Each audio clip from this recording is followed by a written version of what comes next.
Kaka, yani iko hivi, asiyekuwa nacho hata kile kidogo huwa kinanyang'anywa yani, unaona.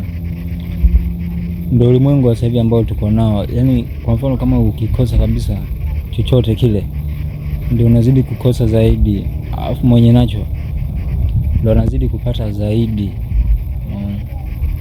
Aliwahi kuongea Mwalimu Nyerere kwenye hotuba yake fulani, alikuwa anasema kwamba yani tajiri anafananishwa na bahari, alafu maskini anafananishwa na mito, mabwawa na nini.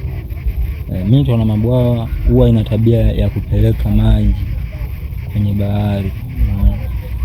Kwa hiyo bahari anachukua maji yote kwenye mito, kwenye mabwawa, kwenye vidimbwidimbwi anachukua. Kwa hiyo sasa ni mfano wa tajiri sasa na jinsi alivyo.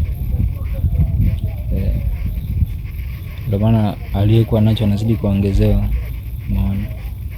Ni shida rafiki yangu.